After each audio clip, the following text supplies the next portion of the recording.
Hello everyone. आज हम नगर city के बारे में जानने की और उसके बहुत सारे विभिन्न प्रकार के बारे में जानने की कोशिश करेंगे। सिटी जो है वो अर्बन सोसाइटी का बेसिक यूनिट है ऑफ स्टडी। मतलब कि यहाँ सिटी के आधार पर ही एक क्षेत्र अर्बन एरिया में कंसिडर होगा या नहीं, उसकी जानकारी जो है वो हमें मिलती है। नगर या सिटी का जो कॉन्सेप्ट है वो अपने आप में बहुत कॉम्प्लेक्स है। उसको किसी एक आधार पे परिभाषित करना संभव नहीं होगा।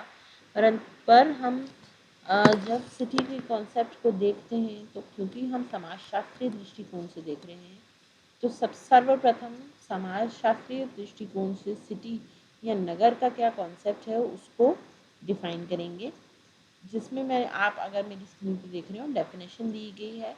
For sociological purposes a city may be defined as a relatively large area with permanent settlement and socially heterogeneous individuals।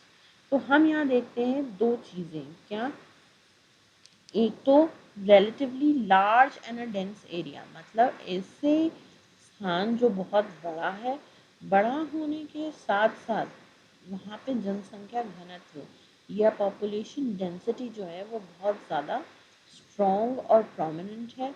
और दूसरी चीज़ क्या है, socially heterogeneous individual. Socially heterogeneous मतलब सामाजिक रूप से एक दूसरे से भिन्न जो व्यक्ति हैं उनका समूह। तो सामाजिक दृष्टिकोण से ये लोग भिन्न हैं, परंतु उस भिन्नता के बावजूद भी एक निश्चित भौगोलिक क्षेत्र जो बहुत बड़ा है अपने आकार में, उसमें घनी आबादी वाले क्षेत्र में वो रहते हैं।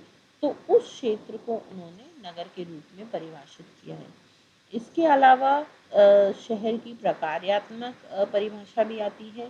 जनसंख्या के आधार पर भी परिभाषा करी जा सकती है और पारिस्थितिक आधार पर भी परिभाषा करी जा सकती है। प्रकार्यात्मक या फंक्शनल रूप में हम देखते हैं कि कैसे सोसाइटी को बहुत सारी सर्विसेज जैसे कि शिक्षा, स्वास्थ्य, सुरक्षा, रोजगार, इन सबसे संबंधित जो सर्विसेज हैं वो सिटी प्रोवाइड करती है।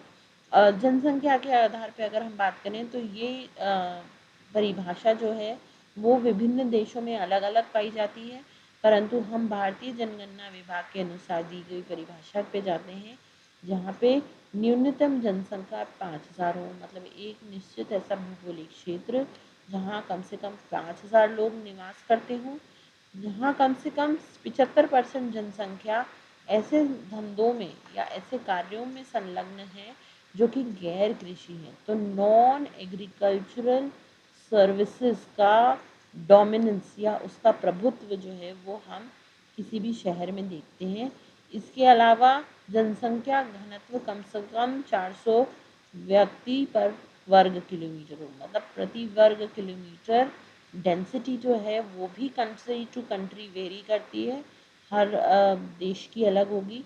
हम अपने देश के आधार पे बात करें तो 400 व्यक्ति प्रति वर्ग किलोमीटर है। तो अगर किसी भी क्षेत्र में ये सारी विशेषताएं पाई जाती हैं तो हम उसको एक सिटी के रूप में या नगर के रूप में परिभाषित करते हैं।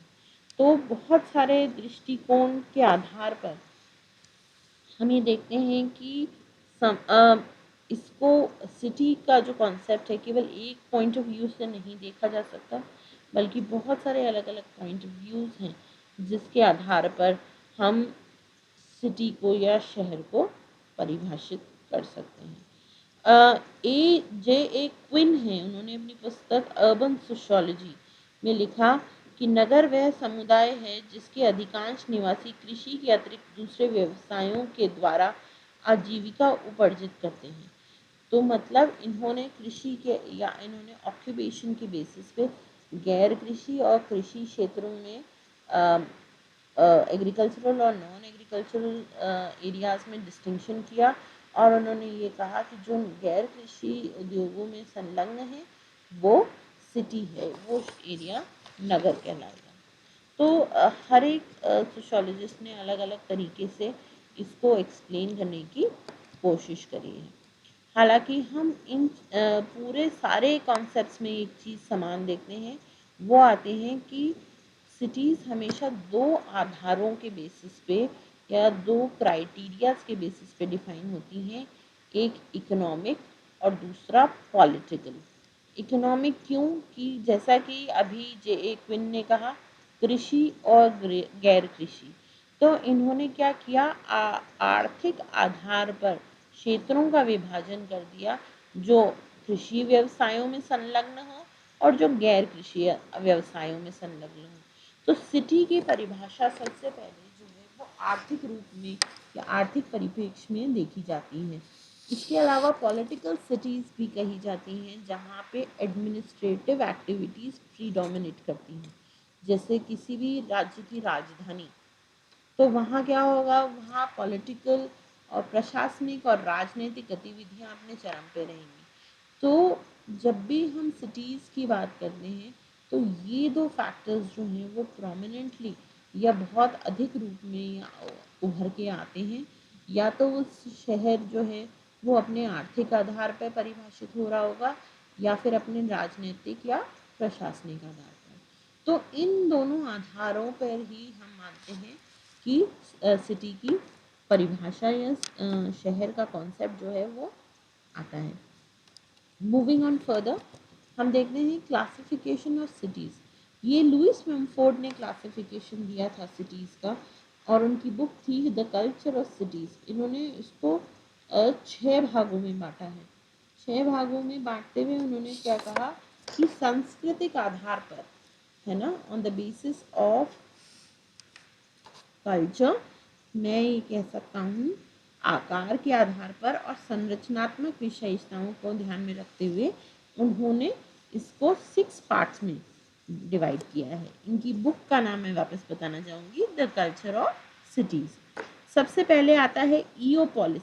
ईओपोलिस को हम आरंभिक नगर भी कहते हैं। आरंभिक नगर में जो सबसे पहले डेवलप हुआ हो, मतलब जहाँ धर्म और धार्मिक संस्थाओं का महत्व रहा हो, जहाँ से अर्बनाइजेशन के प्रोसेस की शुरुआत हुई हो।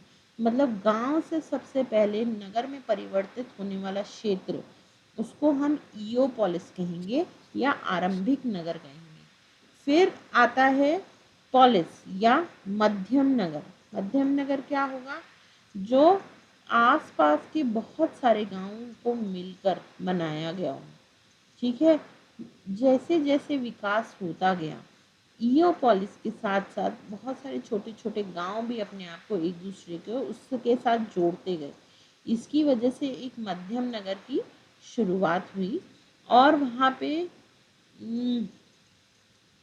ये सोशल स्ट्रैटिफिकेशन हमें देखने को मिला। सोशल स्ट्रैटिफिकेशन या सामाजिक स्तरीकरण देखने को मिला, किस आधार पे कि जो people belonging to higher hierarchy occupied central place while the other spread outward such as the other people. ठीक है ना, मतलब क्या हुआ कि हमने देखा कि जो हायरार्की में उच्च थे वो सेंट्रल प्लेस में या मध्य नगर में रहते थे, और उसके आसपास के क्षेत्रों में वो लोग रहते थे जिनकी सोशली स्ट्रैटिफिकेशन जो है वो कम थी या उन लोगों की तुलना में कम थी। ठीक है, फिर थर्ड आता है मेट्रोपोलिस या महानगर। मेट्रोपोलिस एक बड़ा शहर है जो अपने आप में एक अपनी आइडेंटिटी या एंटिटी जो है वो रूल करता है। यहाँ पे सुविधाएं जो हैं पानी की और खाने की बहुत ज़्यादा अधिक होती हैं, और ये इसकी आसपास के क्षेत्र वो डेवलप होते हैं और इसके साथ साथ यहाँ स्पेशलाइजेशन ऑफ ट्रेड आता है कि एक मेट्रोपोलिस जो है वो किसी न किसी एक उद्योग में संलग्न होगा जिसके आधार पर उसकी पहचान जो है वो बनेगी। फिर आती है मेगापोलिस या विशाल शहर जिसे हम कहते हैं। जब महानगर आकार में बड़े होते जाते हैं तो वो मेगापोलिस में या विशाल शहरों में परिवर्तित हो जाते हैं। और यहाँ पे हम देखते हैं क्लास स्ट्रगल, जो डिफरेंट लोगों के बीच क्लासेस हैं इनके बीच का जो स्ट्रगल है वो हमको देखने को प्रोमिनेंट रूप से देखने को मिलता है। फिर आते हैं टेरेनोपोलिस या समस्या मूलक नगर। समस्या मूलक नगर क्यों कहा जाता है इसको, क्योंकि मम्फोर्ड का मानना है कि एक पॉइंट पे जाके जो ये मेगापोलिसेस हैं वो डिक्लाइन करने लगती हैं, और यही वो स्टेज है जहाँ से उनकी डिक्लाइनिंग जो है वो शुरू हो जाती है, क्योंकि यहाँ पे स्टैगनेंट हो जाती है लोगों की ग्रोथ, और वो एक पॉइंट तक ही जाके वो एग्जिस्ट कर सकते हैं। फिर लास्ट स्टेज जो आती है वो आती है नेक्रोपोलिस की, मृतप्राय नगर कहते हैं इनको, जब सिटी बिल्कुल फर्दर डिके हो जाती है और फिर वो अपने एंड में पहुंच जाती है, तो उसको हम मृतप्राय नगर या नेक्रोपोलिस कहते हैं। फंक्शनल क्लासिफिकेशन जब हम सिटी का करते हैं तो हम बहुत सारे बेसिस या बहुत सारे आधार ऐसे हैं जिनके आधार पर हम इसको डिफाइन करते हैं, जैसे कि एडमिनिस्ट्रेटिव सिटीज़ या प्रशासनिक नगर, जो ज़्यादातर राजधानियाँ होती हैं और उनके आधार पर उनको परिभाषित या जाना पहचाना जा सकता है। डिफेंस टाउन्स होते हैं जहाँ पे सिक्योरिटी और डिफेंस के पर्पसेस के एयरफोर्स बेसिस या मिलिट्री के बेसिस जो हैं वहाँ बने हुए होते हैं। कल्चरल सिटीज़ जो अपने सांस्कृतिक, धार्मिक और रिक्रिएशनल फंक्शंस की वजह से जानी जाती हैं, पहचानी जाती हैं। फिर कलेक्शन सेंटर्स मतलब कहीं से माल आ रहा है और फिर वो यहाँ कलेक्ट होके आगे बढ़ रहा है। प्रोडक्शन सेंटर्स जहाँ किसी न किसी तरीके की मैन्युफैक्चरिंग या उत्पादन हो रहा है, तो उनको हम प्रोडक्शन सेंटर्स कहते हैं। फिर ट्रांसफ़र एंड डिस्ट्रीब्यूशन सेंटर्स, कहीं बहुत जगह से माल एकत्रित होके और बहुत सारी आगे जगहों पर उसको भेजा जाता है, तो ये नगर जो है वो एक तरीके से डिस्ट्रीब्यूशन सेंटर्स या वितरण के केंद्र के रूप में काम करते हैं। रिजॉर्ट्स मतलब जहाँ हॉलीडेज रिक्रिएशन के लिए जो है ना क्रिएट करते हैं, उनको रिजॉर्ट्स वाली टाउन्स कहा जाता है। फिर आते हैं रेसिडेंशियल रिहायशी नगर, जहाँ रेसिडेंशियल अकोमोडेशन जो है वो प्रोमिनेंट रूप से देखी जाती है। फिर आते हैं सी पोर्ट्स, और फिर cities with diverse function. City with diverse function में हम देखते हैं कि जब एक नगर एक से अधिक फंक्शन परफॉर्म कर रहा है तो हम उसको डाइवर्सिफाइड फंक्शन के रूप में जानते हैं या समझते हैं। एक और कॉन्सेप्ट जो इसके साथ पूरे शहरों के कॉन्सेप्ट के साथ निकल के आता है वो आता है रूरल अर्बन कॉन्टिनेंट, ग्रामीण नगरीय सात्यता। क्या फ़र्क है गाँव और शहरों में, इन दोनों के समाजों में, वो ये कॉन्सेप्ट हाईलाइट करता है, और किस तरह शहर के बाहर का इलाका जो है वो धीरे धीरे अपनी नगरीयता खोता जाता है और वापस रूरल लाइफ में या ग्रामीण जीवन में वो संलग्न होता जाता है। तो कैसे ये प्रक्रिया एग्जिस्ट करती है, वो ये कॉन्सेप्ट हमें ग्रामीण नगरीय सात्यता या निरंतरता का कॉन्सेप्ट जो है वो हमें समझाता है। लास्टली हम ये देखते हैं कि किस तरीके से ये रूरल अर्बन ट्रांजिशन या ग्रामीण नगरीय परिवर्तन जो है वो हमें देखने को मिलता है। ये 4 बेसिक स्टेजेस या 4 बेसिक कॉन्सेप्ट्स हैं जो इस ट्रांजिशन से या इस परिवर्तन से जुड़े हुए होते हैं। सबसे पहला होता है सबर्ब या उपनगर। उपनगर क्या होगा? रेसिडेंशियल एरिया जो सिटी के आउटसाइड है, बाहरी तरफ का इलाका है, और लोग वहाँ रहते हैं नगरों की भीड़ भाड़ से दूर होने के लिए, परंतु वो रोज़ नगर आते हैं, कम्यूट करते हैं टू वर्क। तो वो रहते तो शहर के बाहरी क्षेत्रों में हैं, परंतु काम करने वापस शहर में ही आते हैं, तो उसको सबर्ब कहते हैं। अर्बन स्प्रॉल क्या होता है कि जब शहर की जनसंख्या इतनी ज़्यादा बढ़ जाती है कि उसके आसपास के क्षेत्र भी उसमें संलग्न हो जाते हैं, और ये इसलिए किया जाता है क्योंकि जो शहर है वहाँ जनसंख्या का घनत्व या डेंसिटी इतना ज़्यादा है कि it can not afford more people there. तो आसपास के जो एरियाज जो रेसिडेंशियल एरियाज के रूप में डेवलप होते हैं, उनको अर्बन स्प्रॉल कहा जाता है। फिर आता है अर्बन फ्रिंज, जो रूरल और अर्बन कम्युनिटी के दोनों के कैरेक्टरिस्टिक्स रखता हो, और वो गाँव के लोगों के लिए मार्केट का काम करे और शहरों के लोगों के लिए रेसिडेंशियली काम करे, उस एरिया को अर्बन फ्रिंज कहा जाता है। तो उसमें ना पूरी तरह नगरों के गुण होते हैं, ना पूरी तरह गाँवों के गुण होते हैं, वो एक बीच का ट्रांजिशन वाला जगह होती है जहाँ दोनों की विशेषताएं हमें देखने को मिलती हैं। डाउनटाउन को कमर्शियल का सिटीज़ भी कहा जाता है, सेंट्रल बिजनेस डिस्ट्रिक्ट्स भी कहा जाता है, और इसमें सारे कमर्शियल जो या व्यावसायिक जो भी गतिविधियां हैं वो सारी यहाँ पे इन्वॉल्व होती हैं। तो आई होप आपको सिटी का कॉन्सेप्ट समझ में आया होगा, और उसके साथ साथ ये रूरल अर्बन ट्रांजिशन जो है वो भी थोड़ा बहुत क्लियर हुआ होगा। Thank you.